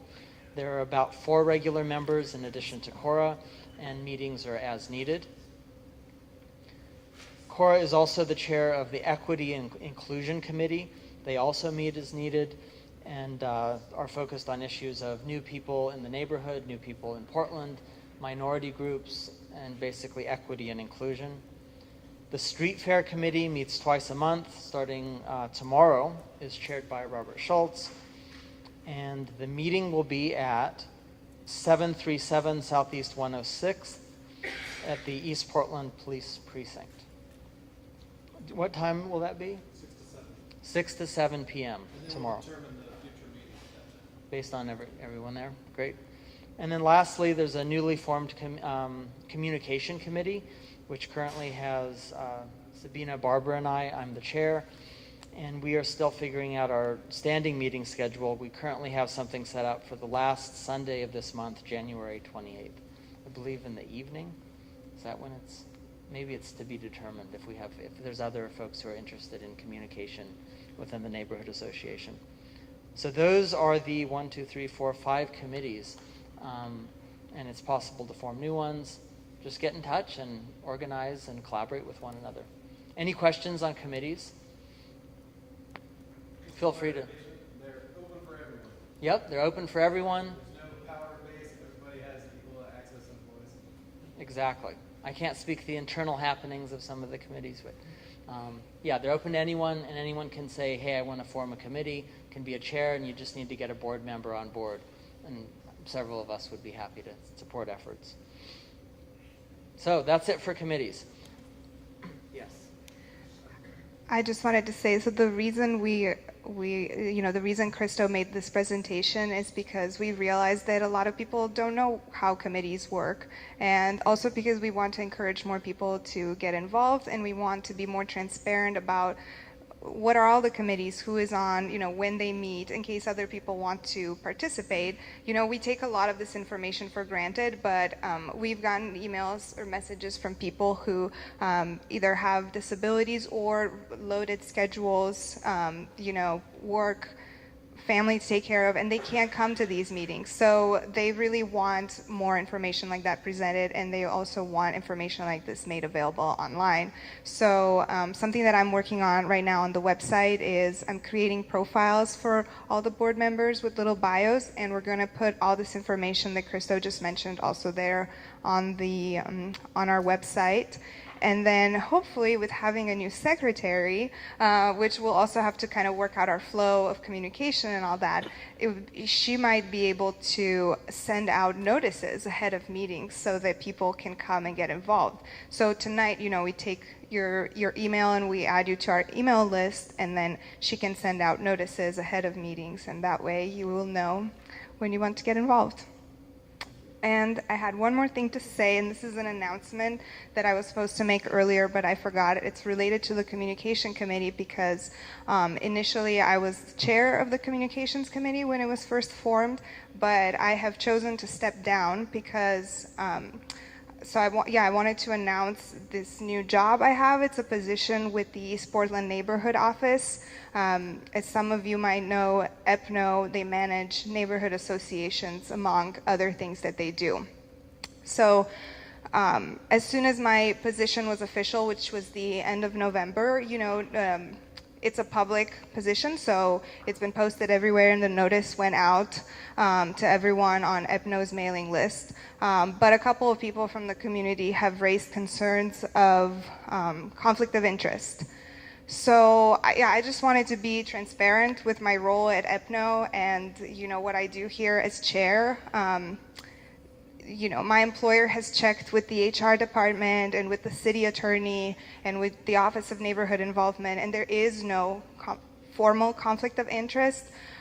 What it says in the bylaws is that if we ever take a vote on something that might pose a conflict of interest, for considering my position, like if someone were to want to file a formal complaint against EPNO and we would take a vote on whether or not to do that, that's an instance where I would abstain because I work for them. So that conversation is open as far as I'm concerned, and I'll answer whatever questions I can, and otherwise people, can also ask my employer. And some people have asked my employer quite a bit. So I've stepped down as chair of the communications committee because my role at EPNO is community outreach and communications coordinator, which means that a lot of communication that comes from the EPNO office and is sent out to the media or other city organizations is signed by me. So I chose to step down because it would be confusing if people in the community got communication from the Lents Neighborhood Association also signed by me. But I will still be on the communications committee, and I hope other people join us. Thanks. Thank you. So the last thing I will say about congratulations to being on your job. The last thing I'll say about committees is that the whole purpose of this neighborhood association is for you as the members, and the board members are here to help facilitate your participation. The whole reason that neighborhood associations exist is to encourage, is to facilitate active participation in local government. So that's what we're here to do, and if there are aspects of that that are not working, please get involved, please let us know, please take on leadership roles. That can be done through committees and other ways, but that's why we're all here. So thank you, and thank you all for being here and being active members of the community. So the last agenda item that we have about 15 minutes, is discussing a financial audit. We talked about this at our last board meeting, which is on film if any of you want to review that. The Lents Neighborhood Association, to my knowledge, is not required by law to complete a financial audit, but it's a recommended good practice, especially for the sake of transparency. We need to ensure that the finances of the Lents Neighborhood Association, which are generally public funds, are being used appropriately, and that the board members and the association is accountable to the general membership. There's no one that I've ever heard suggesting that there's fraud going on, that there's embezzlement of funds, that there's, that kind of thing. The question is more around transparency, and it's around best practices. Are financial transactions documented in the minutes? Are they, are there contracts that the neighborhood association enters into, let's say with contractors, and is that done in the proper way? What an audit would determine and provide feedback on is, has there been a practice of, have best practices been followed in the past? Have there been items that have not been documented? Have there been errors and omissions? And how can we move forward in a way that does follow best practices? So the questions on the table for this body to vote on is, one, we're hoping to get direction from you as the members on sort of the nature, on one, first, do you want to perform, do you support moving forward with an audit? Would you find that to be a worthwhile use of the board's and the association's energy and potentially funds? The second question is, what is the nature of an audit? Would you feel satisfied with, on the one hand, a nonprofit or a university-affiliated group, let's say it's a finance accounting class, doing pro bono work and saving the association money in performing an audit, knowing that that might not be as in-depth or as professional as someone who's been doing it for 30 years? Or would you feel more comfortable at the end, on the end of the spectrum, with knowing that we have $13,000 in our savings account? Is that right? $13,000? 14,000. Roughly 13,000 bucks in a savings account to be able to hire a professional auditor. So the first question again, audit, yes or no to begin with, just as a general concept. And 2, how in depth does it need to be? And 3, are there specific items that need to be brought to the attention of the auditor, or of the board, or of the association? So I'm not quite sure the best way to do this. Let me do like a vote, if that makes sense. If anyone has ideas, I'm thinking of starting with a vote for that first question. Is there? Can we take some comments before we vote? Sure. I'd like to make a comment. I'm a financial statement auditor by trade and a certified public accountant. Oh, great. So I do it every day, and I just want to say that an audit is like the biggest tool in the toolbox. It's like a huge hammer. There's different levels of services you can get. You can get a financial statement review or a financial statement compilation, where they basically take your financial records and make a financial statement. And a review and an audit are where you perform procedures to provide a level of assurance over the underlying financials. And so I would ask a couple questions. One, I know as a not-for-profit you have to file a tax return which prepares the taxes. It's not a very big organization. Their assets are small. Their income is small. $3,000 annual budget. Right. And so as someone who does this every day, saying, do you need the biggest hammer in the tool chest? It seems a little ridiculous from my perspective. This is great. So that's exactly what. You know, when something that might suffice is a bank statement or a tax return. So that's basically what I wanted to say. Thank you. That's really helpful. Can I ask how many neighborhood associations this size actually do audits as well? I mean, Good question. Does anyone know the answer to that? I don't have an answer for that. Our clients would be like the $6,000 fee would be very low, you know, but I work for a bigger firm, but you know, you might be able to find a CPA who would do that. They just probably don't do very many of them for, you know, I don't know how much you're going to spend. I don't. I think it's silly. I'm just curious, do any neighborhood associations this size actually do that? I mean, it just seems silly to me. It's very small. And I was realizing the budget is, I mean, an individual with that size budget doesn't even file taxes, right? I mean, we're Yeah, that's barely, this budget is so small. So Ray and David. I'm not aware of any neighborhood association that actually has done an audit. There is some neighborhood associations like the Silwood Moreland Action League, which actually owns property, that little pioneer church that as you're going into Oak Park generates a lot of money. They actually own a property, Smile Station, so they may be big enough and have a big enough revenue source where they may have done it. In fact, I don't even know. I think that some of the district coalitions, which are coalitions of neighborhood associations, they've done financial reviews.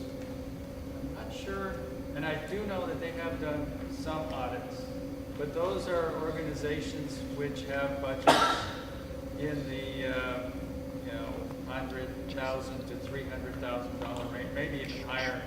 Actually, now that I think about it, because some of them get a lot more money than East Portland does.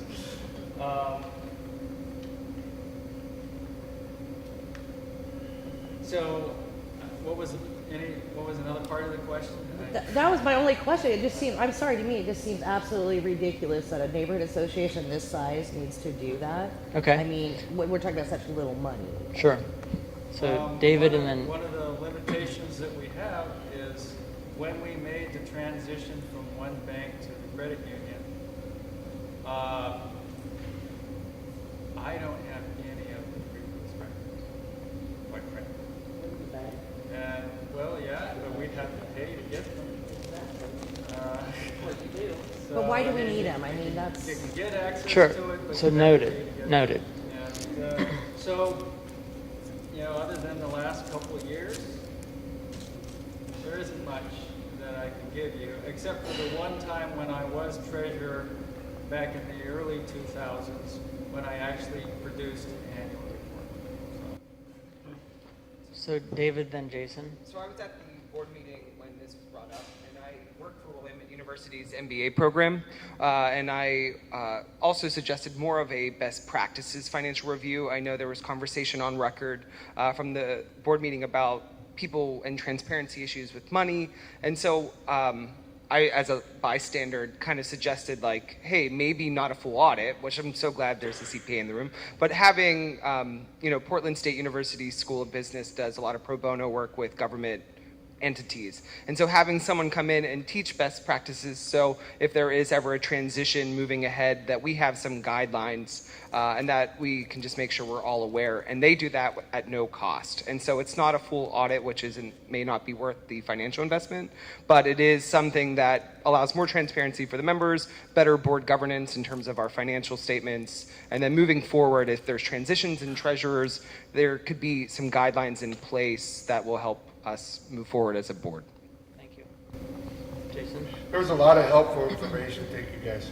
But my first question is, what brought Christo to bring this forward? Is there reasons for an audit? How far do we go back?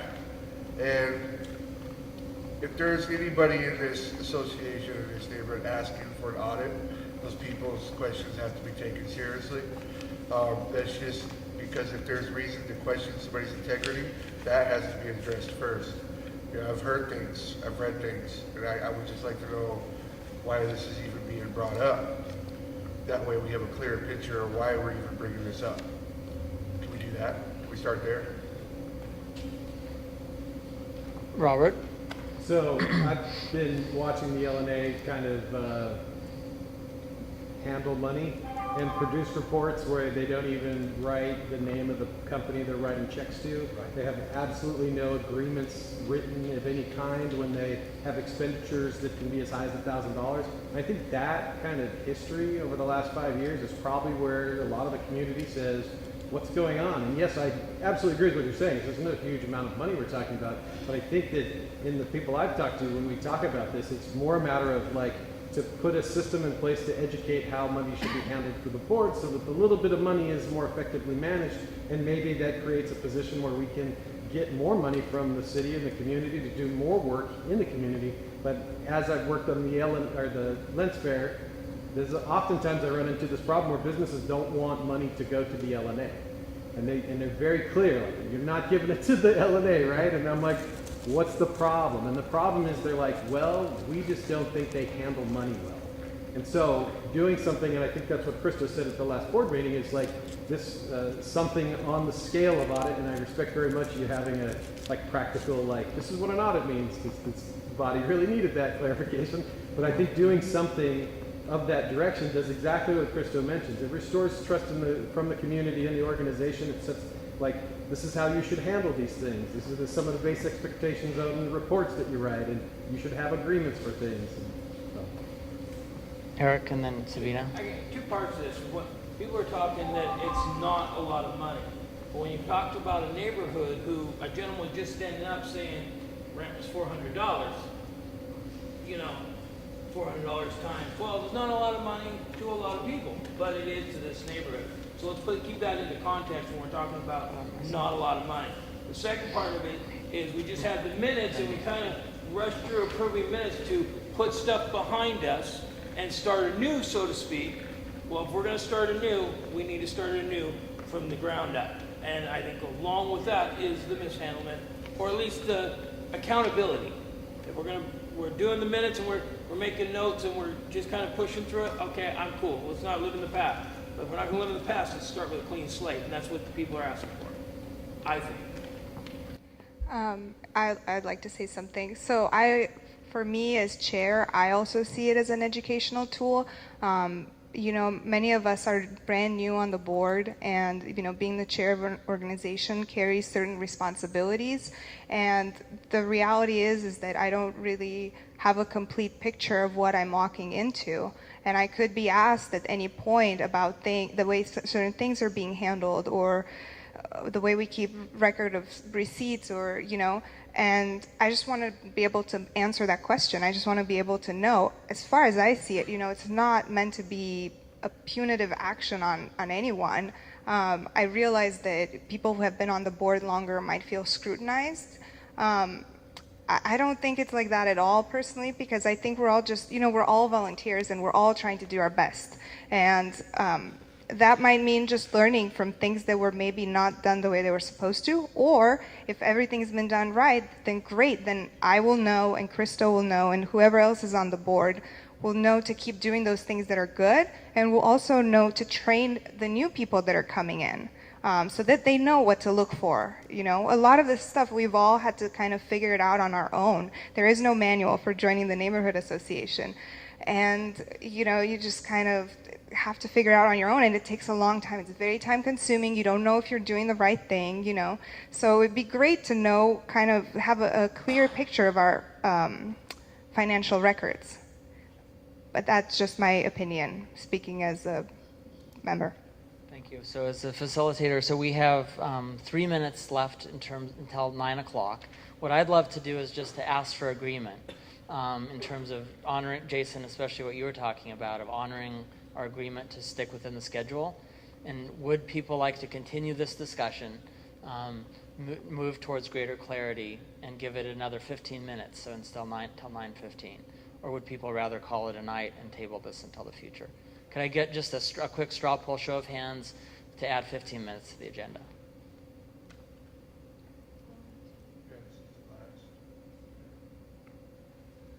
And anyone who cannot live with that and would like to table this? 4. So then that motion carries to, or it's not a motion, just a straw poll to extend the meeting time. So I saw a couple hands up, so here and here. You're going to have an audit. How many years back does that mean? You're going to look at the records. So can we first answer this question? So I'm addressing this not as a financial expert at all and not familiar with the terminology. So we've talked about this spectrum from a full audit, the heavy, whatever, sledgehammer kind of version of the tool, to a more light version of a review process that ends up informing best practices. My sense is that we want to be able to just get a kind of a read on the room of from no, don't do anything, no kind of review is appropriate, to this other side of the spectrum. So can I just ask one more clarifying question? Yeah. To the gentleman that knows about the financial audit. Okay, so can I ask you, in your personal opinion, what do you, I want to know, because you obviously are in the field, what is your personal opinion? It seems like people they're like reaching for a tool, right? They see something that makes them want some kind of assurance. I think there's smaller ones we could get, like a bank statement released publicly, or a tax return. That'd be the cheapest option. And then it gets more expensive. But then what were you saying, that there was a... Yeah, so Sorry. Sorry. A clarification. So it's not a formal audit, it's no legal binding, but it is upper level business students who will come in and give us best practices, review our financial statements, how we're reporting to the general audience. But they do that as part of a class project or pro bono. So they are under the guidance of a professor that would come in, and that would be their project for whether a term or a quarter. But they would help us by providing us with you're doing this right, you're doing this wrong, these are our recommendations. So, and typically those are without charge. So here and then in the back. I was the director of operations at Free Geek, and I got us from totally scrambled up books and no accountability and no procedures and money not being tracked up to the point where we were successfully audited multiple times in a row. And then I left Free Geek and I went into an organization as the interim executive director where there was no bookkeeping system under investigation of the IRS and the Department of Justice, and I got us to the point where we satisfied those agencies and shut the organization down. So I'm coming at this from a similar background to you, but from inside the nonprofit world. And the point of an audit, which I think is way too big of a tool for an organization of this size, but let's just, for brain exercise, go there for a second. The point of an audit is to demonstrate that you're doing everything right. And the first thing you would want to do is take a look at your actual practices and kind of do your self-audit and do this kind of a review thing and get everybody on the board up to date on how to read the financial statements and understand about division of duties, around money and that sort of thing. And then sort of like audit yourself informally. And when you think like, okay, I'm confident that this is going to go forward, then you call in an outside person to come in and do it. And then, after you've done that a few times, you're passing and you're getting nice letters from them and all that sort of thing. But again, that's happened. I mean, Free Geek was like an almost $2 million organization before we started getting to that point. And so I think that the appropriate thing is to use what resources we have in the organization and from generous students and other folks in the community to get the organization to understand what best practices are, move forward that step, and then maybe do some kind of a more formal review and that sort of thing. Now, if somebody is actually, thinking that there's embezzlement and stealing money, we might need to take a different approach. But the amount of dollars that you report every meeting I've been to are like really small. So I think it's more just looking at the practices and figuring out how to educate everybody what they mean and what good practices actually are, because most people are not literate in that. Mm-hmm. And there are some of us that have some experience that could probably help the organization grow in that dimension. Thank you. So I'm just going to summarize what I'm hearing. I'm not hearing anyone speaking in favor of a full-blown audit. Are there any exceptions to that? Am I right in saying that we're not talking about a full-blown audit? That what we're talking about is something on a less intense scale that might start with an internal records keeping and kind of internal audit process, so that at minimum the board of directors and who are any interested members of the neighborhood association are able to understand the finances, and then for the sake of transparency and accountability, moving into something that's a bit more intense. And I'm seeing some what. I'm just saying, everybody's seeing stuff going around on the the social media, the meetings, everything. To be honest with you, I will probably abstain from the vote because I'm selling my house and I'm staying active until. But for the board members themselves to clear up the muddy water that's in the past, I know if I was on the board, I would want it clarified with an audit, because any question, you see what's going on social media, you know what's being talked about. Any time that they can make it murky, don't give them the tool to make it murky. And if you don't do it all the way, you do it, so to speak, half-assed, you know what the accusations that are going to come next. I'm in Washington, so I'm just speaking this as third party now, but that is an opinion.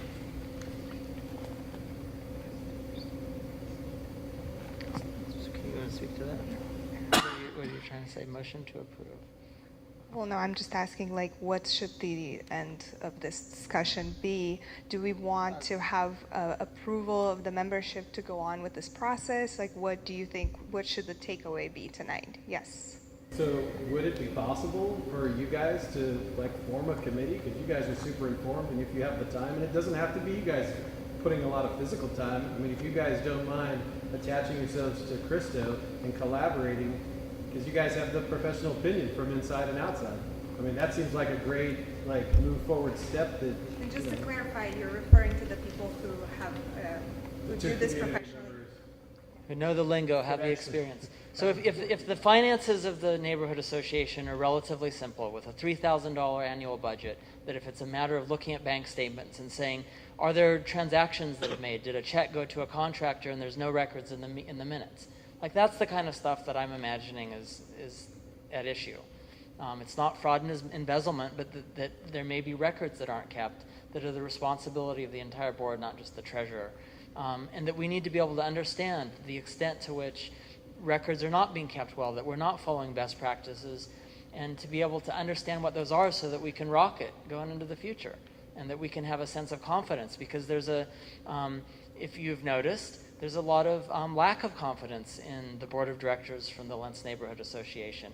It creates a huge liability for the community to be able to get things done, to have authority when we try to say to talk to the city or we talk to a developer, or we talk to, things that are changing in the neighborhood, we want to be able to speak with authority. We want to be able to have integrity and a sense of confidence and trust. So this is really to support our community. It's not to be negative and putative, but it's to be able to say, where have we not crossed the T's, dotted the I's, where have we made omissions, and how can we do it right moving forward? And to find out from people who are familiar with financial lingo, what is the right tool? I'm using audit in a very uninformed way. And so please get involved. Like, what is the right lingo? What are the terms? What are the tools that we can use to do that? David. We go a long way to answering all this if the neighborhood association had a set of books. I don't think they do. We run our own nonprofit. We put our total receipts at $500. We have a set of books, and anybody can see our set of books and know where the money came from, where we spent it on. Great, so I as a board member have absolutely no clue how to access information on our neighborhood association. Ray, can you speak to that, of how are records generally kept and how available are they? How are you accountable as the treasurer to the board and to the neighborhood association? Generally, I keep it on my little laptop computer, which I'm not sure is just today. It may have died on me.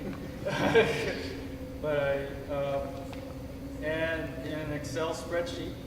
And that's just, basically the check register, the register of the savings account. I keep all of the receipts and invoices and other things like that. I have the kind of my quickie written notes of what I report at each meeting, which is why I was able to correct certain things that were in the proposed minutes. I require that the board of directors pass a budget, which is something that's actually pretty new, and that and when we authorize some spending, that we modify that budget as part of that, and I try and keep track of that as best I can. And but in terms of putting it out there, it's not out there because I'm not on the internet, and so people would have to ask me for the specific records that I have. In terms of the bank statements, for example, those are available to the check signers. I am not a check signer. My sole purpose is to double check the check signers, make sure that everything is going all right. And who are the check signers are Sabina as the chair. Who's the second? Is it just Cora Potter, who's the land use chair? And but that hasn't been concluded, so our current check signer is still our former chair. And we're in January, and this was so you can tell just from like the question of backing up the financial records is one thing, having them in just backed up hard drive in a second location, and the fact that the check signers have not been changed over in 5 months. It's clear that there's a lot of room for growth in terms of best business practices. That's just like from like a tiny little window into there's a lot of room for development. No one's doing anything intentionally wrong, but we really need to be able to have some solid analysis of what are we not doing right and what do we need to be able to change. Robert. So does that then bring the question of bylaws and adhering to the bylaws? Because I don't believe the land use chair is supposed to be a signer on the checking account. I believe it's the secretary of the chair. So if the bylaws already exist that say certain actions should or shouldn't happen and they're not being adhered to, then already we've found like one potential resolution moving forward is to adhere to the bylaws. And if we're able to, I want to we have about less than 5 minutes of our 2 minutes of our agreed upon time. Let me make a proposal of what I'm hearing and see if we have agreement with this. So it would be not coming to some conclusive agreement right now.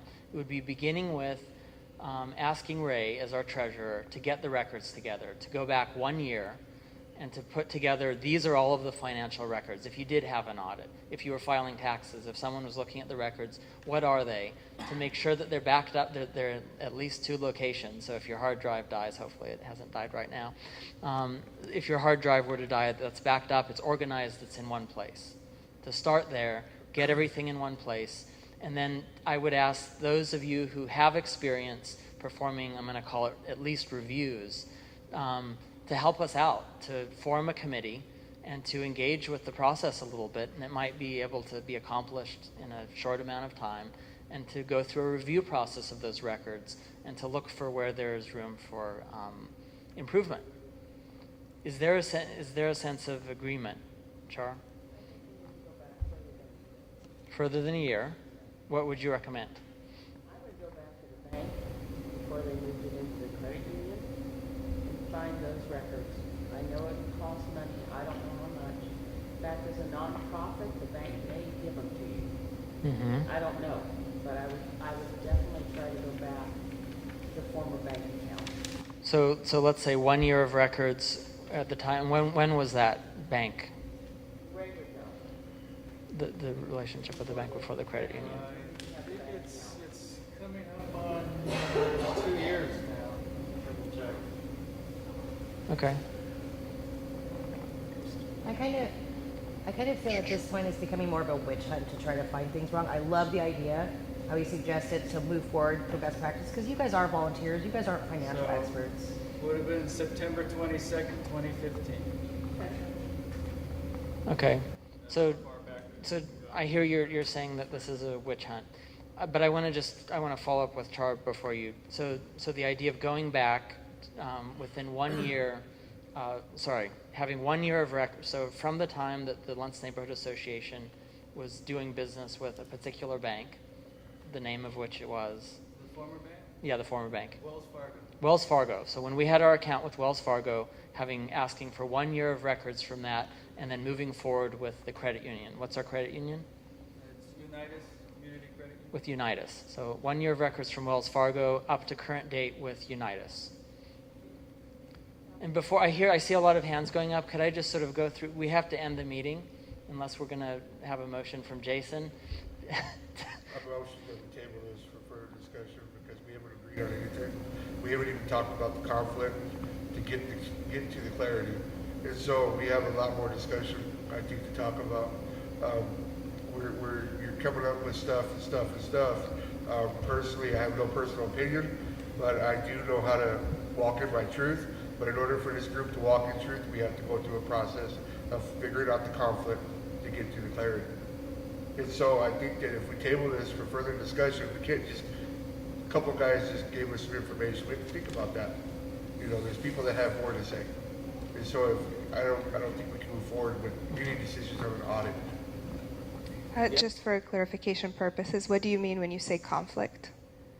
So there was a reason why an audit was brought up in the first place, right? It's just a general conversation that. Sure, it's a broad sense of asking my sense of it is around transparency. So it's a sense of that there's not a sense of transparency in the financial dealings of the association. We have talked about audit from the beginning. I've been involved with this. You know, audit was never a conversation that we've had as a group. I thought we could have kept moving forward with audit. There has to be a reason why the audit came up to begin with the first place. I'm up here. I'm standing up here as not as our treasurer, but as a member of our board and as a communications committee member, and I'm conveying messages that I've heard from our community of just saying we'd like to have a sense of accountability and transparency. That's the conflict that he's hearing and stuff. That's where it starts. And so we have to start with that first. A request for understand the conflict. A request for transparency. Right. So, And Jason, sorry to inject myself. Are you saying that digging deeper into why those folks are asking for that transparency? Right. I got you. Because otherwise, this wasn't a conversation before the last board meeting. I was ready to go and figure it out. Again, I can inject. I think what Chris was trying to do is not really, and it almost seems counter to your point, but not really dig into that and really offer validation to those those critical opinions, if you will, and really to go to a more like move forward position and to just say, so how do we even this out and step forward? Okay. And just have policy. Does that make sense? I agree with that. Right, and like when we added this item to our agenda at the board meeting, we said, you know, like, here's this discussion that the board members are having earlier in January. Now let's ask the general membership, which is what we're supposed to be doing, and then see if they're even interested in us pursuing this. Because if the answer is no, if it's overwhelmingly no, we don't even want to talk about this, then we wouldn't want to do something that the general membership doesn't support at all. Or if, you know, there's some interest, just kind of the way we're phrasing it now, then we would just know what path to take, but we're not making any kind of formal decisions or anything like that. We're just trying to move it along. So is there a sense of I'm looking out at people's faces and hearing agreement that it's not hard for people in this room to imagine that there are best practices that are not being followed and that some sort of a review would be appropriate? Does anyone disagree with that basic premise? Okay, so we have agreement with that. At a minimum, there are certain best practices that are not being followed. I think the way you're wording it though right now is kind of, I'm sorry because I'm aware of the conflict that you guys don't want to dig into, but I think the way you worded it. I don't know what you're referring to. Well, whatever, Christo. I honestly don't okay. refer. But okay, so what I'm trying to say is instead of saying it, because to me that's like attacking, so instead of saying that, I think it would be better to say that it would be great for the board to learn best practices so we can be transparent going forward. I would prefer wording like that because the way you worded it, I felt kind of... Sure, that's fine. I accept the amendment. It would be awesome if this board could learn best practices for how to deal with finances and records and contracts. Does everyone agree with that statement? Okay. Does everyone agree that getting our records together would make a lot of sense? And get them in one place and get them backed up, not just on Ray's potentially on its legs laptop? And does everyone agree that the people in this room who know the lingo and who know how to look at books and know how to do audits could be invited to volunteer a finite, constrained amount of time to help people like me who don't know the lingo to know like what are the right tools and what are the ways that we could have a sense of that this neighborhood association, both internally as a community between members and board members and with the outside world, can convey a sense of confidence and transparency and like we've got our stuff together. Can people get on board with that statement? Yes. Okay.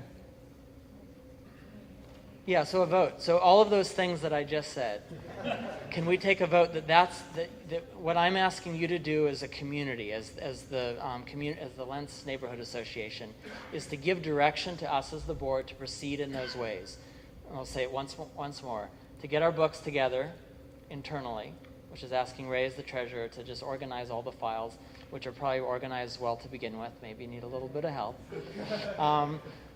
That we're inviting members who have specific expert knowledge in this field to help us to understand what the right tools are, and then then at a later time they would be advising us, and we would be making a decision about any sort of more formal, more involved step of some sort of internal review, external review or external training on best practices so that we can move forward. I second that motion.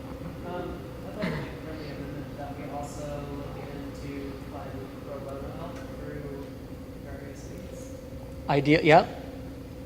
Ideally with pro bono help, which is in the works. In your statement here, you're still in the review of the past, though. Review of the past and moving into the future. Yeah. I second the motion. Call the question. All those in favor? Aye.